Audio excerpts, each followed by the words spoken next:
On March 24, 1945, at 22,000 feet above the German countryside near Kassel, Oberleutnant Franz Stigler faced what he believed would be his final moments. His Messerschmitt Bf-109's fuel gauge showed empty, the propeller windmilled uselessly, and the engine had fallen completely silent. He found himself gliding over 50 miles of American-controlled territory with no way to reach his own airfield. The cold at this altitude was brutal, but Frank's trembling came not from the temperature, but from the certainty of what he believed awaited him below. Franz had spent years in the Luftwaffe, flying countless missions over Europe. He had witnessed the destruction of war from above, seen cities burning, watched aircraft fall from the sky, trailing smoke and flame. Throughout his service, he had been conditioned by his commanders to expect the worst from American forces. The stories were consistent and terrifying. American fighters would show no mercy to downed German pilots. They would strafe parachuting airmen as they descended helplessly, circling overhead to ensure no survivor escaped. These warnings had been reinforced through propaganda films, through briefings, through the constant drumbeat of information that painted the Americans as barbarians who respected no rules of war. As his Messerschmitt continued its powerless descent, Franz looked down at the patchwork of fields and villages below. Somewhere in that landscape were American troops who had been fighting their way across Europe for months, soldiers who had lost friends and comrades, men who had witnessed the horrors of combat and had every reason to harbor hatred for German forces. The propeller continued to spin uselessly in the wind, providing no thrust, and Franz realized he was now piloting nothing more than a glider with a 30-foot wingspan, subject entirely to the laws of gravity and aerodynamics. Through his canopy, Franz could see an American airfield ahead, a former Luftwaffe base that had been captured and now bristled with American aircraft lined up in neat rows. He estimated he had perhaps 2 minutes of altitude remaining before he would be forced to either bail out and take his chances with his parachute or attempt a forced landing on enemy-controlled ground. Both options seemed to lead to the same inevitable conclusion: capture, torture, or death. Franz's thoughts turned to his family in Bavaria. His mother, his younger sister. They would receive an impersonal telegram informing them he was missing in action. They would never know his true fate, whether he had burned alive in his cockpit, been shot while hanging defenseless from his parachute, or been beaten to death by angry American soldiers upon reaching the ground. The uncertainty would haunt them for the rest of their lives. The unexpected encounter. Then, checking his mirror, Franz saw them. 2 silver specks growing rapidly larger, closing in fast from behind. His heart sank. P-51 Mustangs, American fighters, the most lethal and capable aircraft in the European theater. These machines had dominated the skies over Germany for months, escorting American bomber formations deep into the Reich and engaging Luftwaffe interceptors with devastating effectiveness. Franz's mouth dried as he realized this was the end.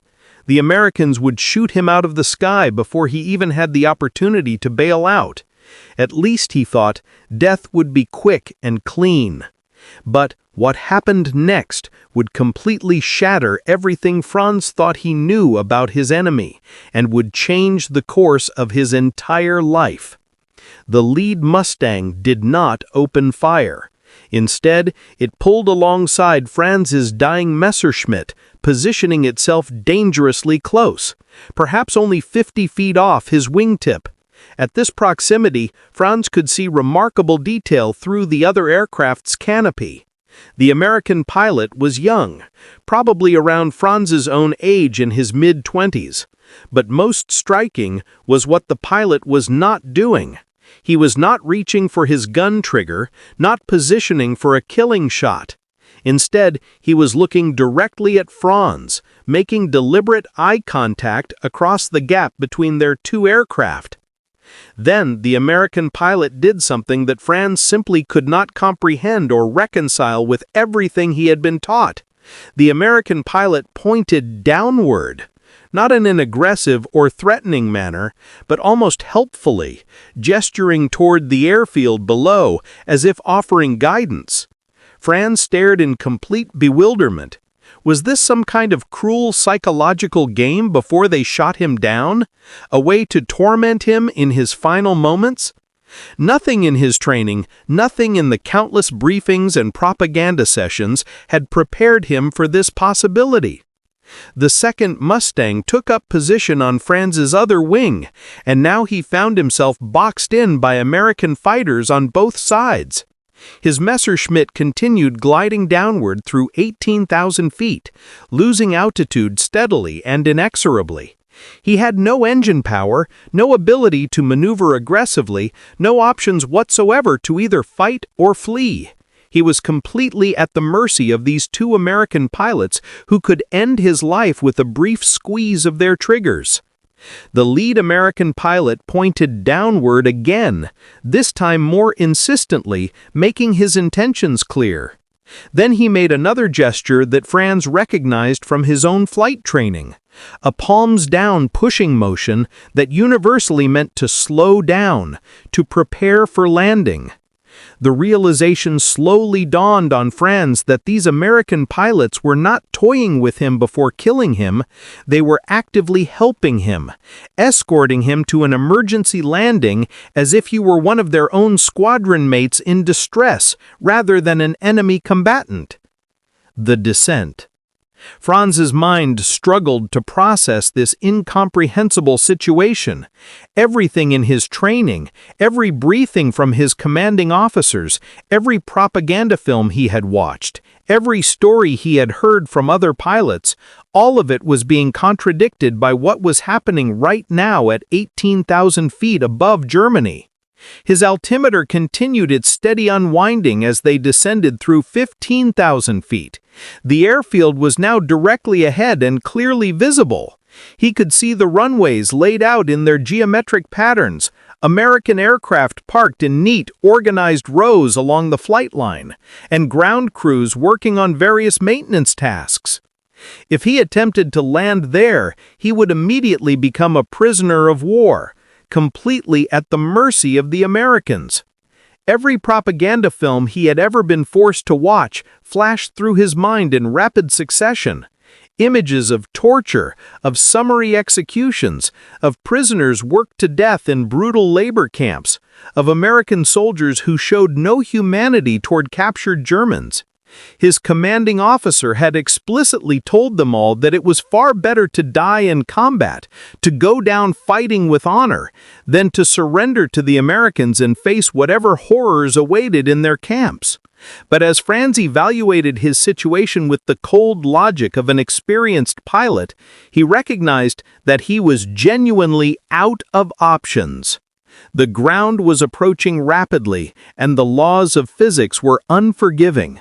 The American pilots maintained their positions on either side of him, escorting him down as if they were shepherding a wounded comrade home.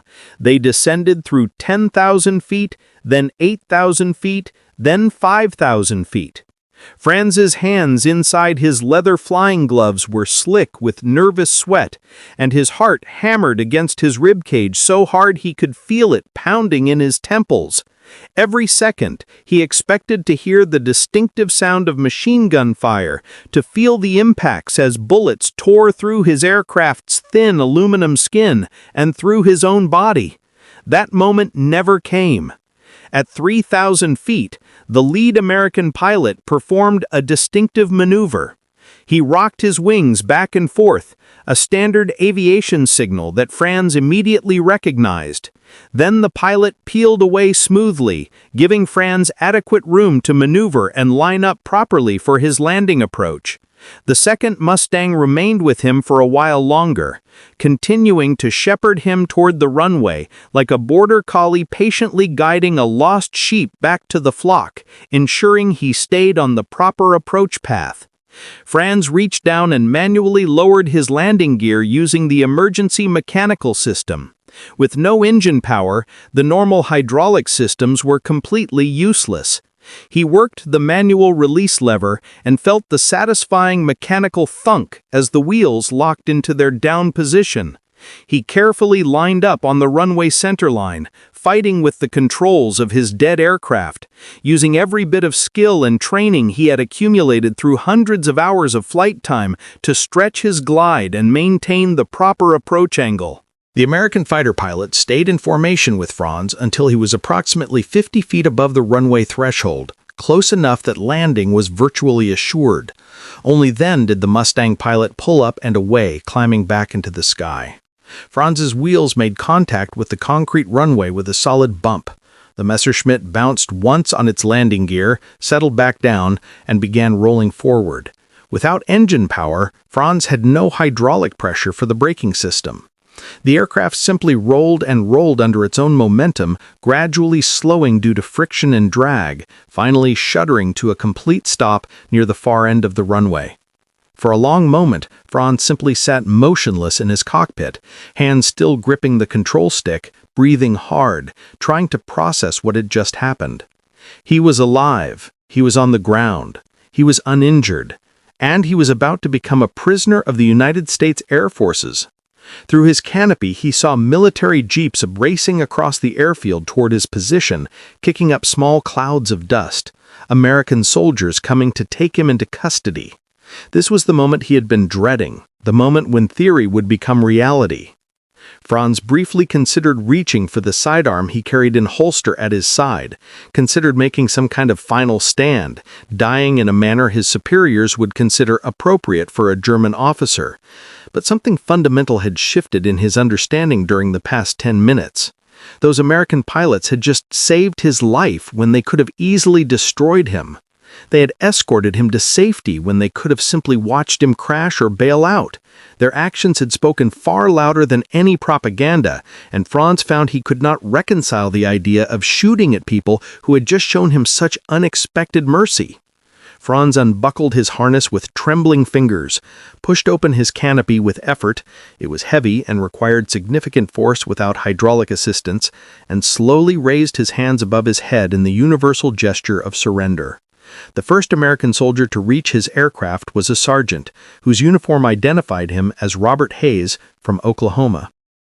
Hayes climbed up onto the wing of the Messerschmitt with surprising agility, a pistol drawn but notably pointed downward toward the ground, rather than directly at Franz. Hayes called out in English, instructing Franz to exit the aircraft.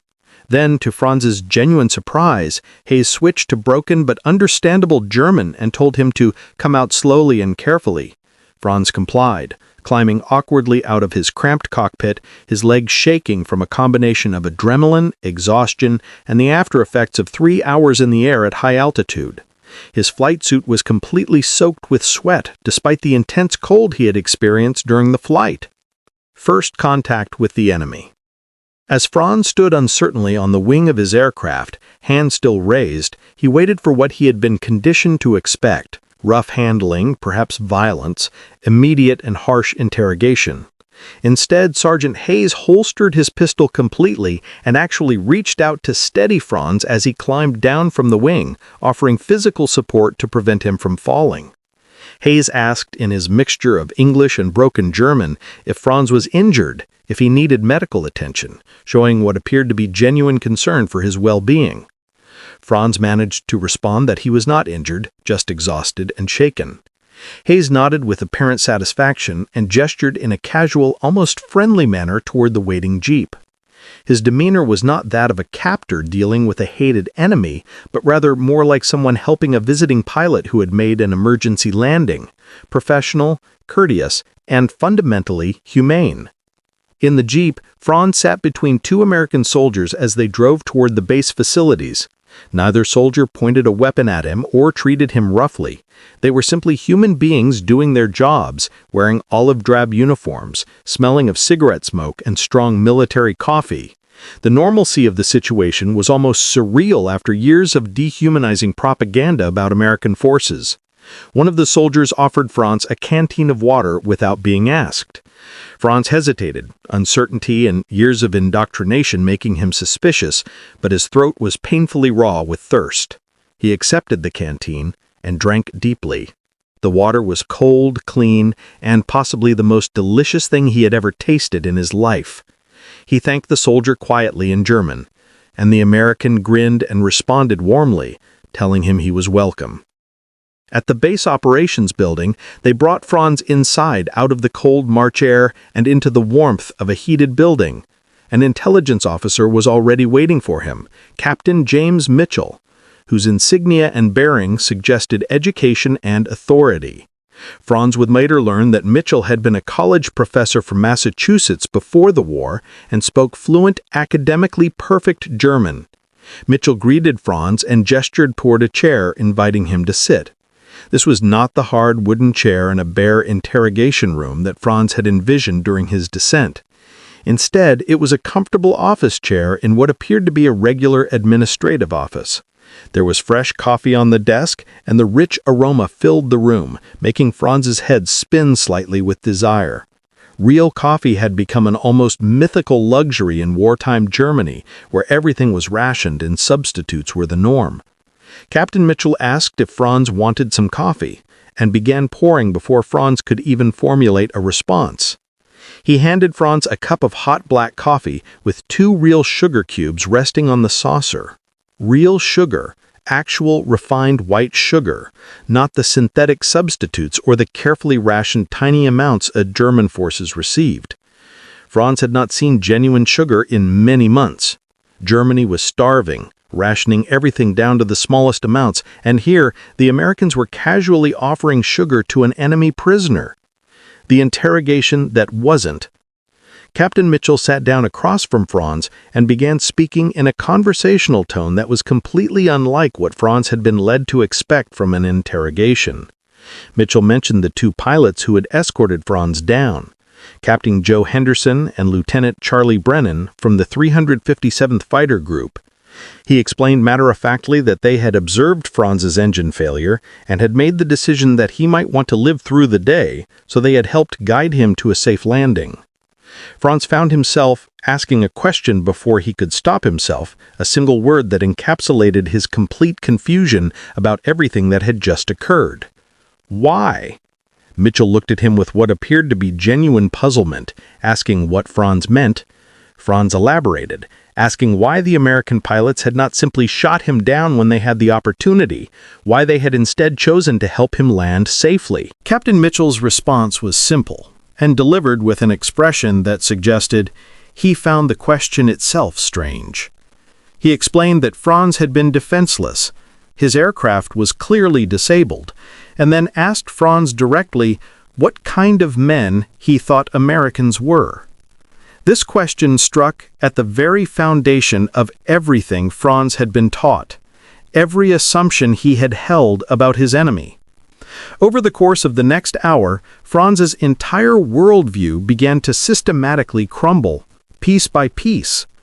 The Americans took him to the prisoner holding area, and Franz steeled himself for whatever horrors awaited.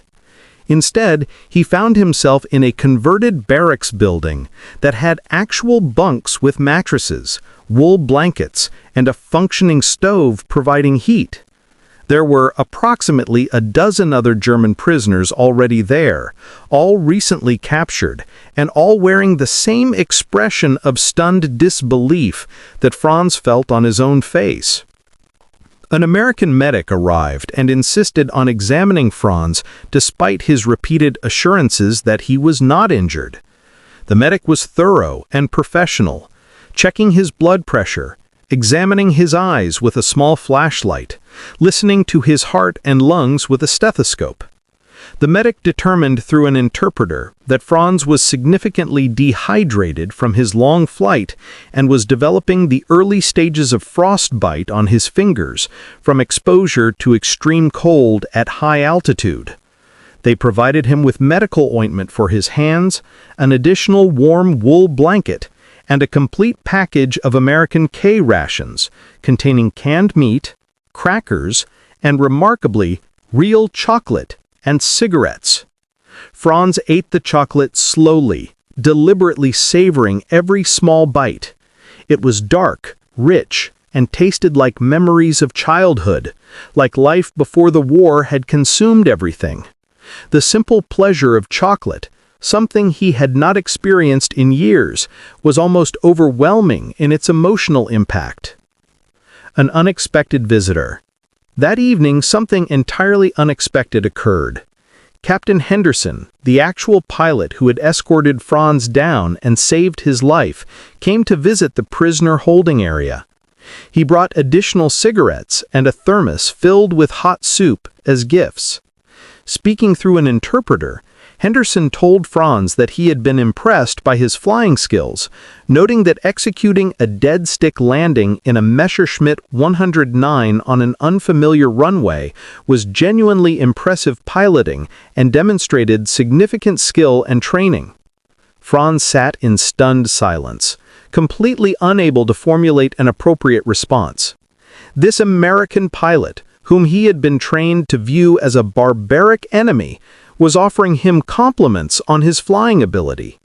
They had been part of opposing forces trying to kill each other for years, and now Henderson was treating him like a professional colleague who had simply had some unfortunate luck with a mechanical failure. Henderson pulled out a photograph from his leather wallet and showed it to Franz. The image showed a smiling woman and two small children, Henderson's family. He identified them as his wife Betty and his children, Donna, who was 5 years old, and little Joe, who had just turned 3. Henderson asked if Franz had family waiting for him back in Germany. Franz nodded slowly, acknowledging that he had his mother and his younger sister. Henderson responded that they would be glad to know Franz had made it down safely, and explained that the Red Cross would notify them that he was alive and a prisoner of war, which was far better than being missing in action with an unknown fate.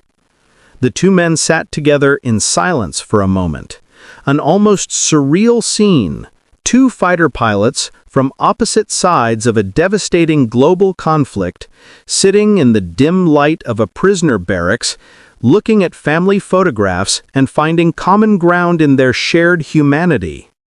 Finally, Henderson spoke again, addressing directly what he assumed Franz had been told about American forces. He acknowledged that Franz had probably been informed that Americans would torture prisoners, would shoot captured soldiers, and would commit various atrocities. Henderson stated clearly that such propaganda was garbage, that none of it was true. He explained the reality of Franz's situation. He would be treated according to the Geneva Convention standards for prisoners of war. He would receive proper medical care whenever needed, adequate food, and would be allowed mail privileges to communicate with his family through Red Cross channels. And when the war finally ended, which Henderson noted would be happening soon given the military situation, Franz would be allowed to return home to Germany and his family.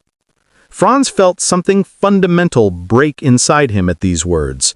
Not break in the sense of destruction, but rather crack open, like ice beginning to thaw after a long winter. He attempted to explain in his limited broken English that in Germany, the propaganda had consistently told them that Americans were animals, savage, and without humanity. Henderson laughed at this, though his laughter was not unkind or mocking. He noted that American propaganda had similarly told them that Germans ate babies for breakfast and committed various other absurd atrocities. He observed with wry humor that propaganda was indeed a powerful and terrible thing, capable of making people believe almost anything about those designated as enemies. Life as a prisoner. Over the subsequent 3 weeks at the temporary prisoner of war camp, Franz witnessed a consistent pattern of behavior that systematically challenged and ultimately destroyed everything he thought he knew about America and Americans.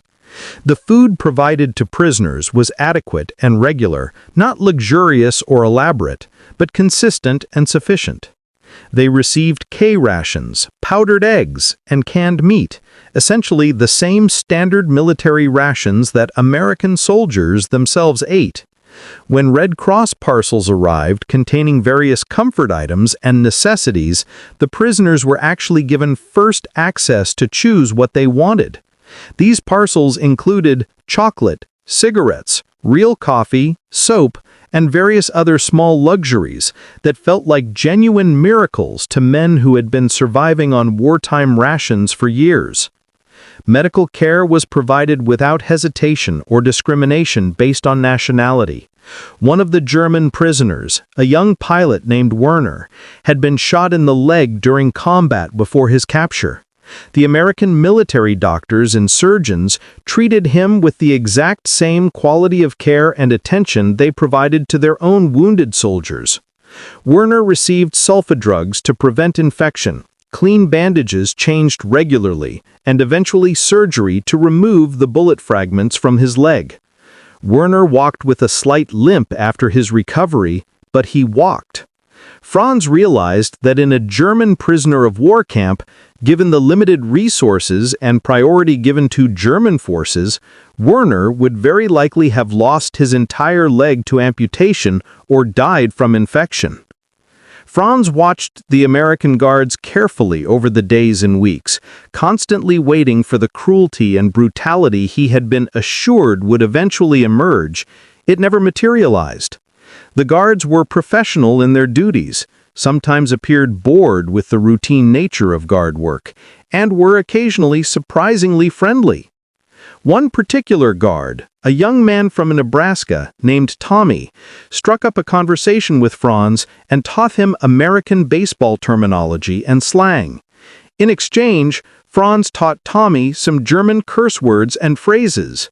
They found themselves laughing together, sharing jokes across the language barrier. Two young men who, under different circumstances, might have been friends. The prisoners were allowed to write letters home to their families.